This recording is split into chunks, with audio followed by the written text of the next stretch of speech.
Good morning students. बच्चों, हम अपना चैप्टर नंबर 12 कर रहे हैं जिसका नेम है इलेक्ट्रिसिटी। क्या नेम है उसका? इलेक्ट्रिसिटी। तो बच्चों, इससे पहले जो वीडियो था उसमें हमने ओम्स लॉ किया था। बच्चों, मैं आपको इसमें एक बार से फिर से रिक्वेस्ट करता हूँ, अगर आपने वो ओम्स लॉ वाला वीडियो नहीं देखा है तो वो ज़रूर देखें, क्योंकि ये मान के चलिए उसमें से पक्का आपका अगर वो नहीं आया तो आगे का समझ में नहीं आएगा।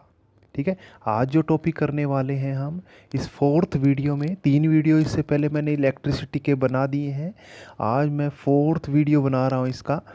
तो इसमें पीछे वाले से रिलेटेड ही ये वीडियो है। अगर पीछे वाला वीडियो नहीं देखा तो आपको ये समझ में नहीं आएगा। ठीक है। तो चलो मैं पीछे वाला वीडियो के बारे में थोड़ा बता देता हूँ। कल ओम्स लॉ में हमने किया था कि जो पोटेंशियल डिफरेंस होता है वो डायरेक्टली प्रोपोर्शनल हमने किया था आई के, है ना। पोटेंशियल डिफरेंस यानी ओम्स लॉ ने यही कहा था कि जो पोटेंशियल डिफरेंस है वो आई के डायरेक्टली प्रोपोर्शनल होता है। तो हमने करके देखा था। कैसे किया था? लेवल देखा था, पानी के जो बीकर लिए थे उसमें पानी के क्या लिए थे, देखो मैं समझा देता हूँ एक बार फिर से, कोई बात नहीं। पानी के 2 बीकर लिए थे और मैंने दोनों को जोड़ा हुआ था ऐसे करके। अगर इनमें पानी का लेवल ज़्यादा है तो पानी ज़्यादा अंदर आएगा, यानी आई ज़्यादा आएगा, यानी पोटेंशियल डिफरेंस ज़्यादा है तो करंट ज़्यादा आएगा। अगर ये लेवल कम है, तो ये पानी भी कम आएगा, कम मात्रा में, कम स्पीड से आएगा। तो यही हम करने वाले हैं इसमें। देखिए मैं आपको दोबारा से बता रहा हूँ, v जो है वो डायरेक्टली प्रोपोर्शनल था I के, और हमने क्या किया था, इसका ये साइन ऑफ प्रोपोर्शनैलिटी का हटाने के लिए इसमें मैंने क्या कर दिया था, इक्वल का साइन करने के बाद मैंने क्या किया था, इसको आर से गुणा करा दिया। आई आर लिख दो या आर आई लिख दो। तो यानी कहने का मतलब ये हुआ, मैंने यहाँ पर आर लगा दिया था। आर क्या था? आर एक प्रोपोर्शनैलिटी कांस्टेंट था। आर क्या है? एक प्रोपोर्शनैलिटी। और इसका नाम क्या था, याद है किसी को? किसी को याद है क्या? हाँ, रेजिस्टेंस। इसको हमने रेजिस्टेंस पढ़ा था। तो रेजिस्टेंस हमने पढ़ा था। अब ये रेजिस्टेंस आया था, पहले भी आ चुका है रेजिस्टेंस। रेजिस्टेंस क्या होता है? जो फ्लो ऑफ चार्ज को रोकता है ना। रोकने वाला कल हमने पूरा डिटेल से किया था पिछले वाले वीडियो में, इसको एक बार ज़रूर देख लें बच्चों। अब है ना, आज जो टॉपिक करने वाले हैं आज यहीं से स्टार्ट करेंगे। ये 2-3 मिनट की वीडियो तो हो चुकी है, तो देखिए यहीं से हम स्टार्ट करेंगे। क्या स्टार्ट करने वाले हैं? जो ये रेजिस्टेंस है, देखिए बच्चों, जो ये रेजिस्टेंस है, किसी भी कंडक्टर का रेजिस्टेंस किस किस टर्म्स के ऊपर या किन किन बातों के ऊपर डिपेंड करता है। आज वाला क्वेश्चन कई बार 2 नंबर में पूछा जाता है। ये भी कोई भी कंडक्टर है उसका रेजिस्टेंस, अब रेजिस्टेंस आपको याद रखना है, जो करंट के फ्लो में बाधा पहुंचाए, यानी करंट के फ्लो में बाधा पहुंचाने वाले को रेजिस्टेंस बोलते हैं। क्या क्या पहुंचाता है ये? यानी ऑब्स्टेकल एक तरह से, ये एक तरह से इसको रजिस्ट करता है फ्लो ऑफ करंट को। रेजिस्टेंस क्या होता है? एक प्रॉपर्टी होती है किसी भी कंडक्टर की प्रॉपर्टी होती है, जिसकी वजह से क्या करता है, वो अपने अंदर से करंट है उसको जाने से एक तरह से क्या करता है, रजिस्ट करता है, उसका विरोध करता है। क्या करता है? करंट फ्लो होने में विरोध। अब है ना, थोड़ा सा दिमाग में आप एक बात डालो बच्चों, जो इसमें मैं करंट की बात कर रहा हूँ ना, जो मैं आपको करंट की बात बता रहा हूँ, आप करंट को वाटर से कलेक्ट कर लो, पानी से। ठीक है। करंट को आप पानी से कंपेयर करवा लो, भाई पानी जैसे चलता है वैसे ही करंट चलता है। अगर आपने ये फंडा क्लियर कर लिया तो मैं आपको समझाता जाऊंगा पानी के हिसाब से। ठीक है। तो बच्चों, मैं सबसे पहले मैं आपको करवाऊंगा इसमें डायरेक्टली लिखे हुए। पहले समझना पड़ेगा आपको। देखिए, मान लीजिए कि कोई कंडक्टर है, बातें हम कर रहे हैं कि रेजिस्टेंस किस किस बातों पर निर्भर करता है। देखिए, मान लीजिए कि कोई कंडक्टर क्या था, ये कोई कंडक्टर है बच्चों। देखिए, और ये कंडक्टर अब लंबा हो गया। अब मुझे एक बात बताइए, ये कंडक्टर अब लंबा हो गया यानी इसकी लेंथ बढ़ गई, तो इसका रेजिस्टेंस बढ़ेगा या कम होगा वो आपने बताना है। बताइए मुझे। देखिए, पानी यहाँ से ए पॉइंट से लेके बी तक जा रहा था पहले। अब मुझे बताइए ए से बी तक, मतलब इससे बाहर निकालने में अब टाइम ज़्यादा लगेगा, या अब जो लंबाई इसकी लेंथ बढ़ा दी है अब टाइम ज़्यादा लगेगा, बताइए। देखिए अगर यहाँ से पानी एंट्री करेगा और यहाँ बी से निकलेगा तो यहाँ से कम समय में निकल जाएगा, और यहाँ इसकी दूरी क्या हो गई है, डिस्टेंस लंबा हो गया है, तो करंट को क्या आएगी, थोड़ी दिक्कत आएगी। थोड़ा दिमाग लगाओ बच्चों, इसमें क्या करेगा, करंट को थोड़ी दिक्कत आएगी जाने में। कहने का जाने में तो दिक्कत क्या आएगी, मतलब इसका लंबा रास्ता हो गया यहाँ पर, यहाँ से यहाँ तक जाने में इसका रास्ता लंबा हो गया, तो कहने का मतलब है इसका रेजिस्टेंस बढ़ गया। करंट को दिक्कत आ रही है अब, पहले करंट को दिक्कत नहीं आ रही थी, जल्दी फटाफट पानी जल्दी से निकल गया था, लेकिन अब ज़्यादा निकलने में टाइम लगेगा इसको। कहने का मतलब ये है कि रेजिस्टेंस जो है लेंथ के डायरेक्टली प्रोपोर्शनल होता है, यानी लंबाई बढ़ा देंगे तो रेजिस्टेंस भी बढ़ जाएगा, और लंबाई घटा देंगे तो रेजिस्टेंस भी घट जाएगा। ये बात आप याद रखनी है इसमें। चलो मैं आपको डायरेक्टली पढ़ा देता हूँ। देखिए बच्चों, इसमें मैंने लिखा हुआ है अगर डायरेक्टली प्रोपोर्शनल होता है लेंथ के ऑफ अ कंडक्टर। कहने का मतलब ये है अगर लेंथ बढ़ा देंगे तो क्या हो जाएगा, लेंथ बढ़ाने से इसका रेजिस्टेंस भी बढ़ जाएगा। ये मैंने लिखा हुआ है, resistance of a conductor depends on these factors. Question paper में आप कई बार देखोगे, बहुत सारे पीछे के क्वेश्चन पेपर उठा के देखोगे तो क्या होता है, इसमें बहुत चीज़ें दी हुई है, बहुत चीज़ें। तो यानी काफ़ी बार ये क्वेश्चन पूछा गया है कि रेजिस्टेंस किस किस बातों पर डिपेंड करता है। तो देखिए पहले तो मैंने आपको समझा दिया कि अगर, देखिए क्या है, अगर इसका मैं लेंथ बढ़ा दूं, देखिए बच्चों सिंपल सी बात है, अगर इसका यानी मेरे पास कोई कंडक्टर छोटा है उसका लेंथ मैंने बढ़ा दिया तो प्रतिरोध रेजिस्टेंस भी बढ़ जाएगा, क्योंकि पानी को दिक्कत आ रही है उसमें जाने से। ठीक है, इलेक्ट्रॉन्स मान सकते हो, यानी लंबा रास्ता अब तय करना पड़ेगा उसको, तो इसलिए रेजिस्टेंस बढ़ जाएगा। अच्छा अब देखिए दूसरा क्या है, एरिया ऑफ क्रॉस सेक्शन बढ़ा रहे हैं तो क्या होगा। चलो इसको एरिया ऑफ क्रॉस सेक्शन को हम समझते हैं एक बार। देखिए एरिया ऑफ क्रॉस सेक्शन को समझते हैं। एरिया ऑफ क्रॉस सेक्शन का मतलब ये है बच्चों, देखिए थोड़ा सा पेन दूसरा ले लेता हूँ। देखिए मान लीजिए ये कंडक्टर पहले पतला था, एरिया ऑफ क्रॉस सेक्शन होता है ये वाला पार्ट, ठीक है, ये मान लो ये वाला पार्ट, इसका ये वाला पार्ट, इसकी बात मैं कर रहा हूँ। यहाँ से इसको मैंने इस साइड से व्यू कर दिया, इसका फ्रंट व्यू ले लिया, देखिए ये सामने वाला साइड व्यू। तो यानी ये वाला पार्ट, अगर ये वाला पार्ट बड़ा हो जाए, यानी बड़ा हो जाए, कहने का मतलब ये कंडक्टर आपका मोटा हो जाए, मोटा कर दिया मैंने, लंबाई सेम है, मोटा कर दिया। थोड़ा दिमाग लगाइए। अब बताइए पानी ज़्यादा आएगा कम आएगा, अरे पाइप पतली है, पाइप पतली है, पानी ज़्यादा आएगा या मोटी पाइप में पानी ज़्यादा आएगा, राइट, इसमें पानी ज़्यादा आएगा। अब तुम ही बताओ, अगर पानी ज़्यादा आ गया, करंट ज़्यादा आ गया, तो रेजिस्टेंस कम हुआ कि ज़्यादा, रेजिस्टेंस कम हो गया, क्योंकि रेजिस्टेंस तो करंट का विरोधी है, करंट का उल्टा है। अगर रेजिस्टेंस कम है तो करंट ज़्यादा है, रेजिस्टेंस ज़्यादा है तो करंट कम है, यानी यहाँ पर उल्टा कर दिया, मतलब मोटा हो गया। मोटा होने से ये कंडक्टर मोटा हो गया तो पानी ज़्यादा ज़्यादा इसमें चला जाएगा, पानी ज़्यादा जाएगा तो इसका मतलब प्रतिरोध इसमें कम है। किसी भी चीज़ में कहीं से कोई चीज़ जा रही है, अगर उसका प्रतिरोध कम है, तो फटाफट कोई चीज़ जा रही है तो तभी तो जा रही है जब इसका प्रतिरोध कम है।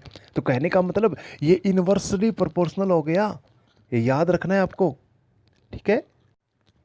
यानी मैंने क्या बताया, क्या बताया मैंने अभी, कि अगर क्रॉस सेक्शन एरिया अगर आप बढ़ा देते हो, देखिए अगर आप क्रॉस सेक्शन एरिया बढ़ा देते हो तो क्या होगा, इसका इन्वर्सली प्रोपोर्शनल होगा। यानी अगर आपने ये ऐसे भी लिख सकते हैं, इसको बिल्कुल आसान है, inversely proportional to the area of cross section. यानी अगर एरिया ए मान लो तो आर जो है 1/a आ जाएगा। इन्वर्सली प्रोपोर्शनल का मतलब है उल्टा, अगर एरिया बढ़ाओगे तो रेजिस्टेंस कम हो जाएगा, अगर एरिया कम करोगे तो रेजिस्टेंस ज़्यादा हो जाएगा। लेकिन लेंथ वाला तो आपको याद रखना है, लेंथ में क्या था, इसका अपोजिट था। लेंथ भी बढ़ाएंगे तो लंबा रास्ता तय करना पड़ेगा, तो पानी कम आएगा भाई, सीधी सी बात है, पानी को ज़्यादा टाइम लगेगा जाने में। ठीक है, ये चीज़ें कुछ याद है, कुछ अपने दिमाग में बैठानी होती हैं। अगला देखिए, नेचर ऑफ मटेरियल, आपका मटेरियल किस चीज़ का बना हुआ है इसके ऊपर भी डिपेंड करता है। देखिए अब मुझे बताइए, सिल्वर, चांदी आपने पढ़ा है, सिल्वर एक बेस्ट कंडक्टर ऑफ इलेक्ट्रिसिटी है, तो इसका मतलब है एक सिल्वर ले लिया आपने, एक आयरन ले लिया, बताइए किसका रेजिस्टेंस ज़्यादा है। यस, सिल्वर तो बेस्ट कंडक्टर है तो इसका रेजिस्टेंस कम होगा। अरे बेस्ट कंडक्टर है तो इसका मतलब उसमें रेजिस्टेंस कम है। ठीक है, और इसी तरह से तो जैसे एल्यूमिनियम है, कॉपर है, काफ़ी सारी चीज़ें हैं, मेटल्स हैं जिसके हम क्या करते हैं, वायर बनाते हैं घरों में, है ना। तो ये आपको याद रखना है। तो यानी मेटल, जो नेचर ऑफ मटेरियल है उसके ऊपर भी डिपेंड करता है भी किस, अब ये एक मेटल टू मेटल ये डिफ़र करता है, अलग अलग होता है। जैसे सिल्वर का रेजिस्टेंस कम होता है, आयरन का ज़्यादा होता है, आयरन में रेजिस्टेंस क्या होता है, ज़्यादा होता है। तो ये 3 बातें आपको समझ में आ गई हुई आशा करता हूँ। नेक्स्ट देखिए, अभी जो पीछे किया है मैंने कि आर जो है, देखिए इधर से कर लेते हैं, चलो पेन दूसरा ले लेता हूँ। आर जो है वो आपका डायरेक्टली प्रोपोर्शनल है लेंथ के, आर जो है डायरेक्टली प्रोपोर्शनल है, इन्वर्सली प्रोपोर्शनल है एरिया के। अब 1 और 2 मान लिया इनको मैंने, इन दोनों को मिला दिया, इन दोनों को मिला दो, इन दोनों को मिलाने से देखिए, एल तो ऊपर था लिख दिया, ए नीचे है लिख दिया, समझ में आ गया। दोनों को मिलाया है बच्चों, ये 1 और 2 को मिलाने से दोनों ही लिख दिया मैंने, एरिया नीचे लिख दिया, लेंथ ऊपर लिख दी, कोई दिक्कत नहीं आनी इसमें, समझ में आ गया होगा। अब जैसे ओम्स लॉ में किया था, इस प्रोपोर्शनैलिटी के साइन को हटाने के लिए मैं कांस्टेंट से गुणा करा देता हूँ। ये कांस्टेंट है रो, बच्चों ये पी नहीं है, पी नहीं पढ़ेंगे, पी जैसा दिखने वाला है ये रो है, रो। अब कैसे लिखते हैं इसको, देखिए मैं लिख के दिखाता हूँ आपको। वैसे पी जैसा है, देखिए ऐसे लिखेंगे रो, ऐसे लिख देंगे रो है ये, रो क्या है, यहाँ पर मैं पढ़ूंगा, जो रो है, देखो क्या कुछ नहीं किया मैंने इसमें, ये सिर्फ बराबर का साइन किया है। इसमें एल बाई ए को एल बाई ए लिखा है, सिर्फ इसको बराबर का साइन करने के लिए कांस्टेंट से गुणा करानी पड़ेगी, तो वो रो है, रो RHO। ये आर क्या है, कांस्टेंट ऑफ प्रोपोर्शनैलिटी है, जैसे ओम्स लॉ में था ना रेजिस्टेंस था, इसमें आर है, क्या है, आर है। और इसको क्या बोलते हैं, रजिस्टिविटी बोलते हैं। इस रो को क्या बोलेंगे, रजिस्टिविटी, रजिस्टिविटी याद रखना है, रजिस्टिविटी। तो रजिस्टिविटी का हम यूनिट निकालेंगे। अभी एक बार है ना, आप रजिस्टिविटी की यूनिट निकालने से पहले इसकी डेफिनेशन देख लीजिए क्या है। It the fundamental property of a material, ये एक मटेरियल की फंडामेंटल क्या होती है, प्रॉपर्टी होती है, that resist the flow of electric current. क्या करती है, जो इलेक्ट्रिक करंट को फ्लो करने से क्या करती है, रजिस्ट करती है, रोकती है, ये प्रॉपर्टी है। एक ही बात है, रेजिस्टेंस हमने पढ़ा था ना, है ना। तो यही एक तरह से रेजिस्टेंट और रजिस्टिविटी एक दूसरे से कैसे है, रजिस्टिविटी में आर से रिलेटेड आया है, ये आर आया है, आर के अंदर क्या निकल के आई है, आपकी याद रखना है, रजिस्टिविटी निकल के आई है। फंडामेंटल प्रॉपर्टी होती है किसी भी मटेरियल की। और एक बात याद रखनी है, रजिस्टिविटी एक पर्टिकुलर मेटल के लिए सेम रहती है, लेकिन अलग अलग मेटल होगी तो अलग अलग मेटल के लिए अलग अलग रजिस्टिविटी होती है। समझ में आ गया भाई। रजिस्टिविटी है ना, जैसे आयरन की है, एक आयरन की स्ट्रिप है, दूसरी भी आयरन की स्ट्रिप है, दोनों सेम आयरन की स्ट्रिप है, तो दोनों की रजिस्टिविटी सेम है। अगर एक सिल्वर की आपके पास स्ट्रिप है, कोई पट्टी है, और एक सिल्वर की दूसरे के पास है, सेम मेटल है, तो उसकी रजिस्टिविटी सेम होगी। मतलब मेटल टू मेटल सेम रहती है, लेकिन अगर अलग अलग मेटल होगी तो उनकी रजिस्टिविटी अलग अलग होती है। ये चीज़ याद रखनी है आपको। तो इसकी यूनिट मैं निकाल के दिखाता हूँ बच्चों। एक चीज़ याद रखनी है, ये जो आर की वैल्यू है आपको याद रखो, मैं अगले पेज पे करके दिखा रहा हूँ आपको, ठीक है। इसकी यूनिट आपको निकाल के दिखा रहा हूँ, ये ओम मीटर कैसे आई, ओम मीटर कैसे आई दिखाता हूँ आपको, ठीक है। देखिए इसमें आप एक बार समझिए इसको, यहाँ से मैं रो को निकाल रहा हूँ, क्या कैसे निकलेगा, रो को यहीं पे लिख दिया मैंने, आर यहीं पे है, ए ऊपर चला गया, लेंथ नीचे आ गई। अब ये अगले पेज पे करके दिखा रहा हूँ, आपको समझ में आ जाएगा आसानी से। देखिए पीछे वाला फॉर्मूला लिख रहा हूँ, आर जो है, देखिए पेन दूसरा ले लेता हूँ, वाइट, आर जो था आपका किसके बराबर था, रो था L/A था। ठीक है, मैंने रेजिस्टिविटी की यूनिट निकालने के लिए रेजिस्टिविटी की बराबर वैल्यू निकालनी है, R, A इधर ले आए और लेंथ ऐसे ले आए। समझ में आ गया। ये रो को यहीं लिख दिया बच्चों, A मैं इधर ले गया, मल्टीप्लाई में हो गया, L नीचे आ गया। ठीक है, याद रख लोगे। अब देखो इसकी यूनिट निकाल दो। एरिया है, इसमें क्या होगा, लेंथ है, एक लेंथ में 2 यूनिट आती हैं, जैसे साइड इंटू में साइड, है ना। एरिया का मीटर स्क्वायर होता है यूनिट, लेंथ की मीटर होती है और रेजिस्टेंस की ओम होती है। देखो इस सभी की यूनिट लिख रहा हूँ मैं, ध्यान से देखो बच्चों, ध्यान से। एरिया की यूनिट क्या होती है, एरिया की यूनिट होती है मीटर का स्क्वायर, लेंथ की भी मीटर और रेजिस्टेंस की होती है ओम। तो 1 मीटर से 1 मीटर कट गया, ओम मीटर आ गया, ओम मीटर इसका रेजिस्टिविटी की यूनिट है बच्चों, ओम मीटर। देखो कुछ नहीं है इसमें, बिल्कुल इजी है ये। देखो एक बार मैं दोबारा से कर रहा हूँ इसको। रेजिस्टिविटी की वैल्यू आई है, क्या था, रेजिस्टिविटी के बराबर आया था RA/L। एरिया क्या था, मीटर का स्क्वायर कर दो एक बार, L क्या है मीटर, और R क्या कर दिया आपने, ओम कर दिया। तो ये मीटर से मीटर कट गया, एक तो ओम मीटर बच गया, ऊपर था ना। तो इस तरह से आप कर सकते हो, बिल्कुल ईजी है, इसमें कोई दिक्कत की बात नहीं आनी चाहिए। तो बच्चों आज मैंने 2 फॉर्मूले आपको बताए हैं, अच्छे से आपको नोट करने हैं। ये 2 फॉर्मूले कौन कौन से हैं, एक तो रेजिस्टिविटी का मैं बता देता हूँ अगले। देखिए मैं 2 फॉर्मूले मैंने आपको बताए हैं, एक तो रेजिस्टेंस का फॉर्मूला याद रखना है रेजिस्टिविटी में, और इसका L ऊपर आएगा, एरिया नीचे आएगा। ये रेजिस्टेंस है, ये सॉरी रेजिस्टेंस किस किस बातों पर ये डिपेंड करता है, length of conductor, area of conductor. Length के डायरेक्टली प्रोपोर्शनल होता है, एरिया के इनवर्सली प्रोपोर्शनल होता है। और मेटल की रेजिस्टिविटी जो है मेटल से मेटल डिफेंड करती है। वैसे तो मेटल की जो किसी भी पर्टिकुलर मेटल के लिए रेजिस्टिविटी कांस्टेंट होती है, मैं आपको बता रहा हूँ भी। मेटल के लिए एक पर्टिकुलर मेटल है तो उसकी रेजिस्टिविटी क्या रहेगी, सेम रहेगी, कांस्टेंट रहेगी। ठीक है, तो देखिए अब इसका एक रो का फॉर्मूला मैंने आपको बताया है, इसको इधर ले आए, A/R/L। ये भी चीज़ याद रखनी है, RA पहले लिख दो, AR पहले लिख दो, गुणा में है ये। तो ये 2 फॉर्मूले आपको याद रखने हैं। इसके ऊपर न्यूमेरिकल बच्चों हम करेंगे कल, ठीक है, न्यूमेरिकल करने वाले हैं, ये आपको पता होना चाहिए। तो इसमें रजिस्टिविटी आपको याद होना चाहिए जो मैंने आपको भेजी है। कई बार ये रजिस्टिविटी दे देता है बच्चों किसी भी मेटल की, तो उसके हिसाब से ये वैल्यू आपको रखनी पड़ेगी। ठीक है, आर की वैल्यू हो सकता है आपको आर की वैल्यू निकालनी पड़ जाए, लेंथ दे दे, एरिया दे दे, है ना, रजिस्टिविटी की वैल्यू दे दे, तो आपको इसमें रखनी है, बस कुछ नहीं करना। ठीक है, इतना ही करेंगे आज। Thank you.